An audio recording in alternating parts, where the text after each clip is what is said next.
So I'm going to go over the election results, kind of explain what has happened, what we know so far. There's a lot we don't know. We're still counting ballots across the nation. Orange County, California has, since 2016, 2018, 2020, and now 2022, we have races that won't be decided for 3 weeks or a month. So we'll tell you what we know and update you later. Now, the trend is that usually the party, when we're talking about Congress, the party that holds the White House, Joe Biden is president, so the Democrats usually lose a whole bunch of seats in the midterm election. And so this was the Republicans' year because of midterm history, these trends where Obama in his first midterm election lost 63 seats in Congress, shellacking. And so that was a huge loss where Congress switched from control of the Democrats to control of the Republicans. There are others that you can see, and whether they stayed in the minority or lost the majority or kept the majority is all kind of listed there on loss, gain, or retain. So Republicans, this was supposed to be a red wave, not only because of the midterm trends, but also because of reapportionment. In 2020 census, we took some seats away from states that tend to vote Democrat and gave them to states that tend to vote Republican. And then once they had those extra seats, Texas gained 2, there was some gerrymandering, drawing the districts in a way that really favored the political party in control of that process. California, it turns out, may decide control of the House of Representatives based on these races we're still counting. And we use an independent commission.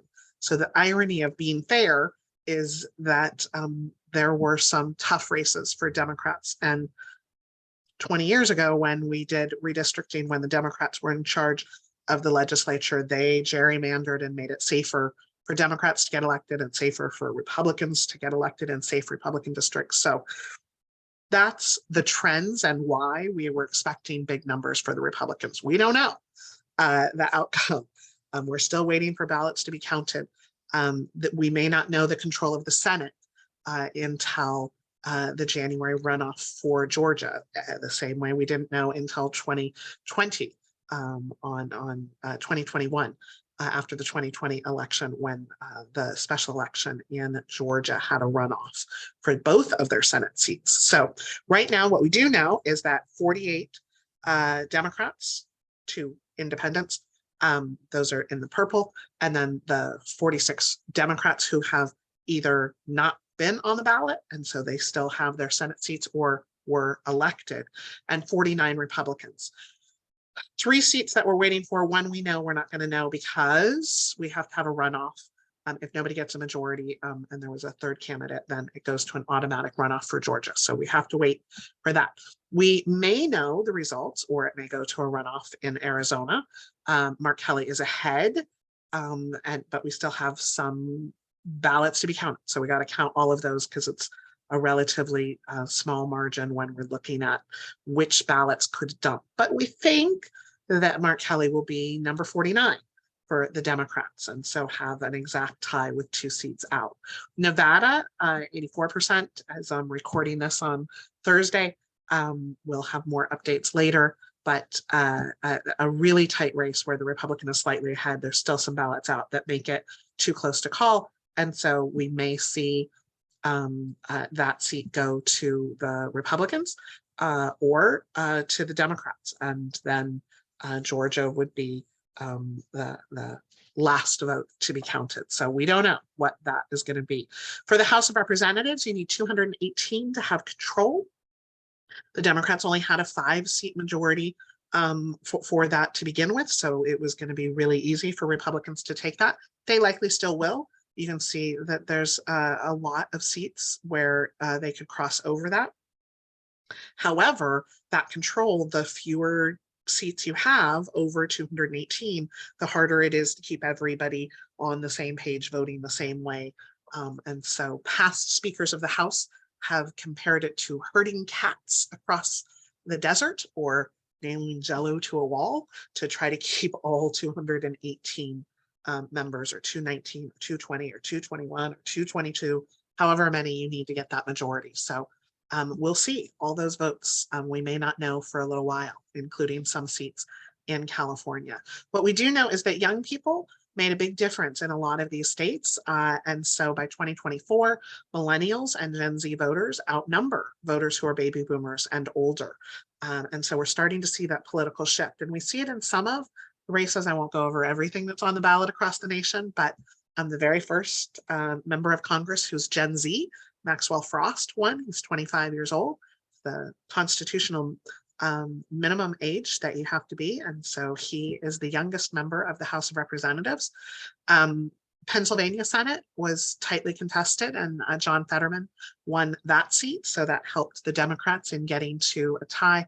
And then the Georgia runoff, which will be in January, is between Raphael Warnock, who was elected in the last special election, January 5th, 2021, and then Herschel Walker, the Republican. And so there'll be millions of dollars flooding Georgia, and the poor Georgia voters have to continue on with campaigning again.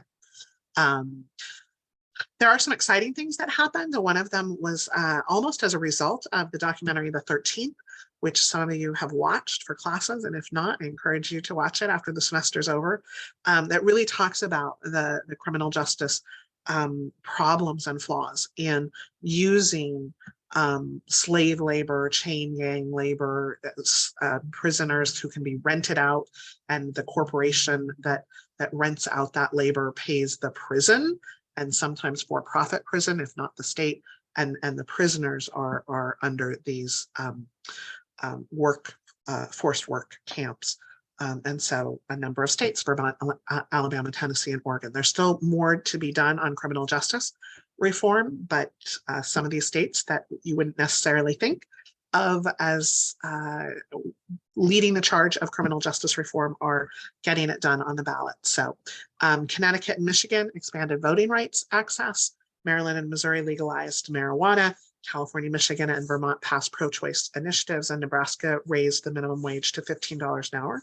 And the District of Columbia is phasing out tipped minimum wage, which, if any of you know people in Arizona, minimum wage there is incredibly low. It used to be, don't quote me, $2.86 that you would make as the tipped minimum wage. And then the idea was you were making up the rest of that minimum wage through tips.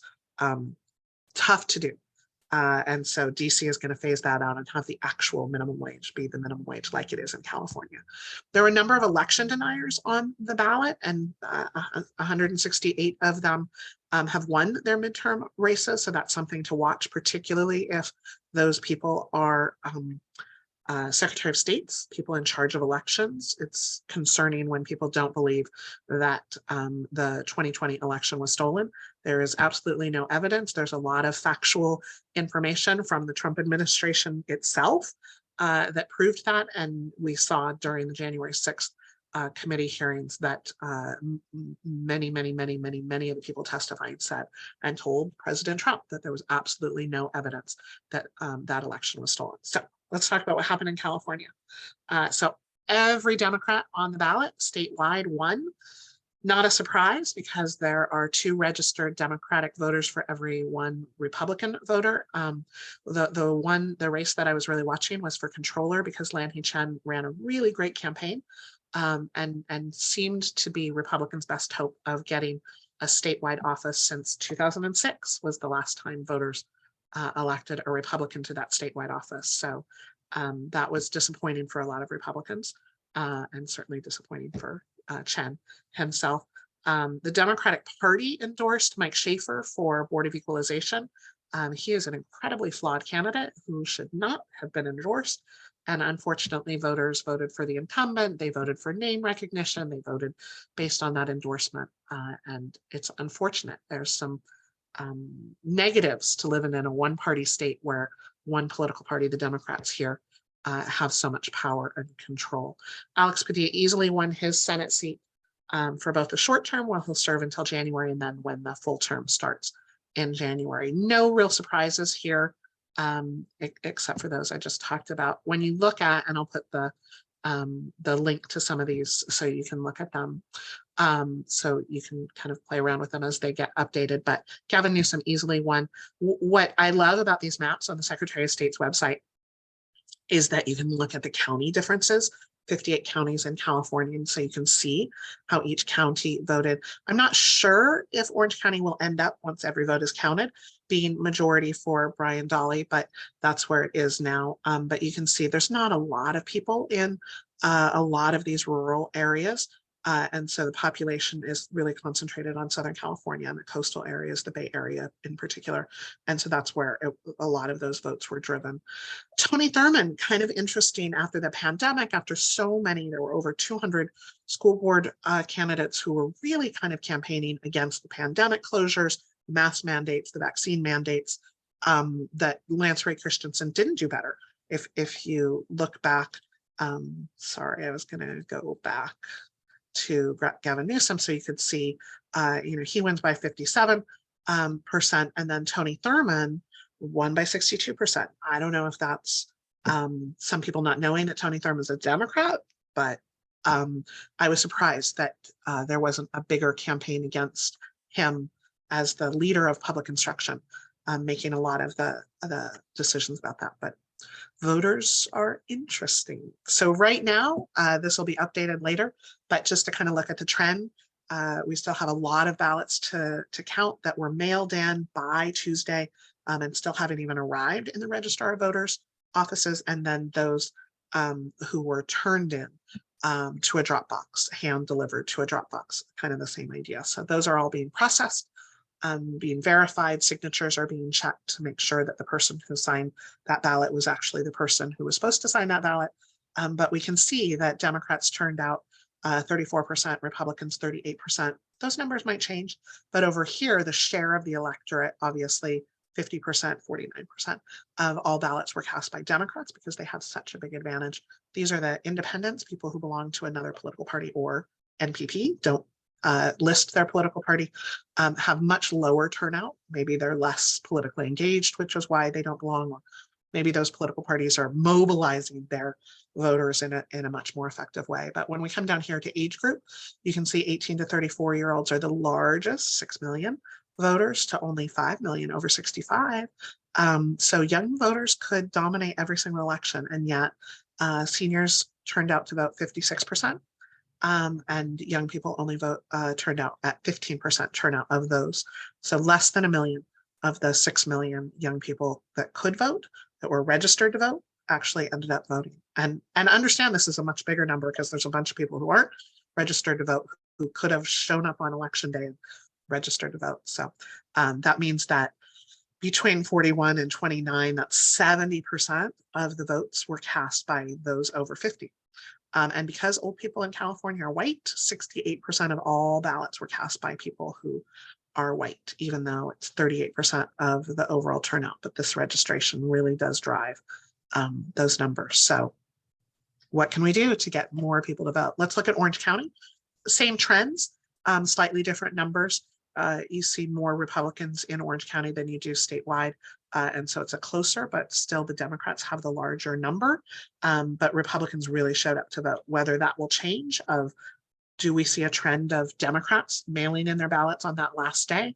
We'll see. Never know what's going to happen until it happens. 39 plus 30 is 69% of the votes were cast in Orange County by those over 50. And because people are white, 68% of those ballots were cast by white people. So we'll see how that changes as all the ballots are counted. Los Angeles, too close to call between the mayor's race, Rick Caruso, 51%, Karen Bass at 48%, 48.9.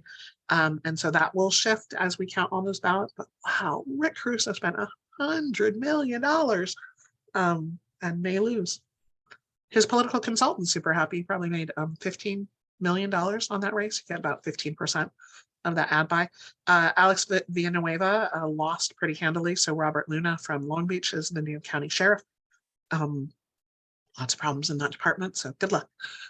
Orange County, again, 33.6% voter turnout right now. We're still counting, but you can kind of see 38% are Democrats, 33% Republicans, and 24% NPP. Whole bunch of websites that I'll share where I check those retention elections. Oh, those retention elections, everybody won. They all won by huge margins because most people don't know how to cast the ballot. And so we should take it off. But until then, you can skip it. Orange County, let's look. So when we look at congressional, we still got a couple of races that are too close to call. Michelle Steele likely going to win, but we're going to count all the ballots. But she is far ahead, and so it would be difficult. It will know in a day or two whether that or not Jay Chen can even catch Michelle Steele. It's pretty solid that Michelle Steele is going to win. Katie Porter Scott Bio really, really, really too close to call, and we'll have to wait until a lot more ballots are counted. Mike Levin and Brian Marriott, same thing. This is South Orange County and North San Diego County together that make up a pretty competitive district. Lou Crea easily won, Young Kim easily won. So the congressional races that are looking like probably it's going to be a split with 2 Democrats and 2 Republicans, and we'll see what happens with the 5th race. For Senate, there's only one that's too close to call. Otherwise, the folks who expected to win won, Bob Archuleta and Janet Nguyen, Tom Umberg, Carrie Serrato. The too close to call, this isn't on the ballot until 2024. Catherine Blakespear and Matt Gunderson, too close to call. Again, that's South Orange County and North San Diego County that combine. So Assembly, we've got some races that are still being decided, but we're starting to see how that's going to look. We've got an incumbent versus incumbent race that's too close to call. Cotty Petrie Norris and Steve Choi are running against each other. We know a Republican is going to win Assembly District 71. We just don't know who it's going to be. Phil Chen easily won. He had a write-in candidate that was running against him. Lori Davies, Republican. Diane Dixon, Republican. Tri Ta, Republican. Those are pretty safe districts for them. And then Blanco Pacheco is going to win that race. And Sharon Quirk-Silva and Sue Yu. Sharon is favored to win, but we got to count all the ballots until we call that race. The Orange County offices, sheriff and public administrator, district attorney were all decided in June. But just so you know who those people are, Don Barnes, Todd Spitzer, Clyde Parrish, Hugh Wynn, Sherry Friedenrich, and Andrew Hamilton are the people elected to represent you in Orange County. If you live in a different county, you got different people. Orange County Board of Supervisors, Doug Chafee. It was a Democrat versus Democrat. Sunny Park lost. Doug Chafee won. Too close to call for the other 2 races. So we're going to have to count all those ballots before we know whether it's Katrina Foley, a Democrat, versus Patricia Pat Bates, Republican. That favors the Republican, but Katrina Foley was incumbent. So tough to know. This District 2 here, Kimberly Swin slightly in the lead, but who knows, once we count all the ballots, it could go back and forth before we count. So City Council races, Mayor Ashley Aiken is leading, and then the folks that she wasn't running with are leading. So SOAR, the Saving Our Anaheim Resort, spent a bunch of money doing that, backing those candidates, and so they're ahead. And it looks like the folks who wanted to reform Anaheim and all those reasons that the FBI showed up, fixing campaign finance, fixing election rules, it's going to be really difficult. But at least having Ashley Aiken as the mayor means that maybe we'll get better deal with the Angel Stadium, better deal with transparency, some decisions that can be made to really help that.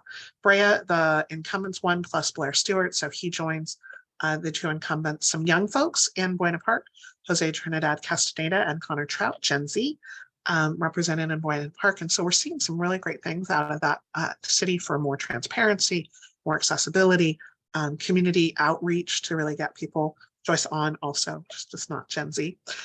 Fullerton, too close to call, but we're looking at Shayna Charles and Ahmad Zara in the lead.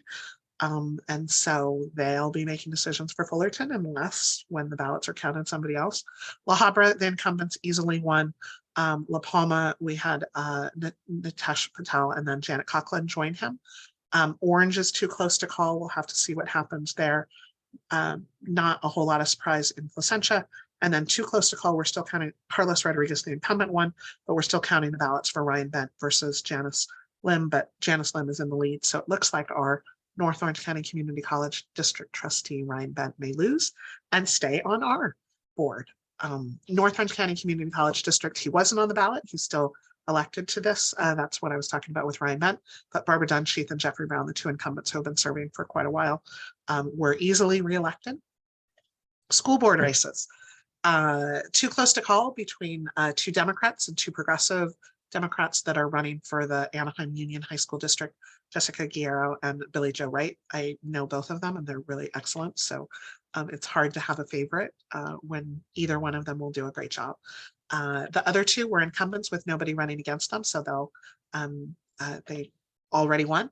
In Brea, there's an incumbent race where we drew the districts and they live in the same neighborhood, so they get stuck in the same district. It's unfortunate because we've got two good people who've been representing Brea schools, and now one of them will lose, but it's too close to call so far. In Area 4, Chris Becerra easily won. He's a great educational advocate. He'll do an incredible job on the board. Same with Buena Park School District, Area 4, Brenda Estrada. In Fullerton, too close to call, but Lisa Wozab should not be highlighted. I don't know why she is. Ruthie Hancha and Lauren Klatzker are in the lead for the Fullerton school districts. The incumbents on La Habra, Adam Rogers, Cynthia Geary, and Emily Pruitt all won. And then Placentia Yorba Linda is too close to call, and Todd Frazier's in the lead.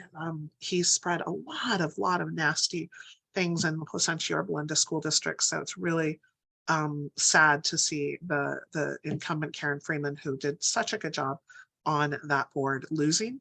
And it also kind of speaks to the just dirty politics that's going on. There were lots of just really bad allegations, things that were untrue being said about both Carrie Buck and Karen Freeman. And so that district has really been really contentious over the last 2 years with the three people who won in 2020. They just have been calling for, kind of untrue resolutions. There is no critical race theory being taught in the Placentia Yorba Linda school district, and their resolution was so poorly written that it seemed like it was going to ban any discussion of race ever. And the college board had to send an advisory message to say, we're not going to be able to offer AP classes if this is what you're going to ban in your school district. The Cal State Fullerton education program said we're not going to send any student teachers to Placentia Yorba Linda, which is really unfortunate for training teachers. But they just said the school district policies from this board are extremist and they're really anti-teacher. And so they won't be doing that. Michelle Bell won for the Orange County Superior Court. Judge Peggy Wong has served really well as a Yorba Linda City Council member, but Michelle Bell had just massive endorsements and really will do a really great job. The propositions, looking at the propositions, again, this is fun. We get to dive into the maps. So you can see the red counties in Northern California voted against reproductive freedom being added to the Constitution, and the rest, all those green counties voted for. So 65% total. Again, that's as of this morning, November 10th. Those numbers may change. Proposition 26 and 27 both failed miserably, 70% for 26 and even higher for 27. These are the gambling. The folks spent for and against $500 million. And I know there's not much difference, but this is the 27, 83% voted against it. So it's rare to see the entire state turn one color, but there it is. Proposition 28, which is increasing funding for arts education in our public schools, passed by 61%. Just a couple of counties that were, and pretty tight, and they're fairly small counties, but they voted against that, but the rest of the state by 61% voted for it. Proposition 29, the third time we've seen a dialysis question on the ballot, and each time the voters reject it by a bigger and bigger margin. So now we're up to 70% of the California voters who say no. I don't know if they'll come back for a fourth time, but it seems like a tremendous waste of money for the union of workers at the dialysis clinics to spend to try to put this on the ballot. They could take it to the legislature. If there was a true problem, they could take it to the legislature and have a law passed that regulated staffing, but it just doesn't seem to make any sense to have it on the ballot. Proposition 30, which had been passing, had actually been in public opinion polls high at 55% yes vote. Governor Newsom spent a lot of time and money on commercials against it. The California Teachers Association was opposed to this, California Republican Party. Governor Newsom was opposed to it. So not surprised to see it turned some public opinion. And so almost 60% said no. Proposition 31, which is a referendum. So it just is a veto. The people can veto or approve of the law passed by the state legislature. The yes vote means that it was approved. So there is now a ban on flavored tobacco products. RJ Reynolds already this morning has filed a lawsuit suing California, saying we're not allowed to ban their products, that it's regulated by the federal government, the Food and Drug Administration. And so we shall see what happens, but it's going to go to court. But the people, 62% voted to approve that ban that was passed by the legislature. So that's where we're at. So we'll update this as things happen. We'll see what the control of Congress ends up being, and we'll see how those elections go in Orange County. But that's the update. Thanks.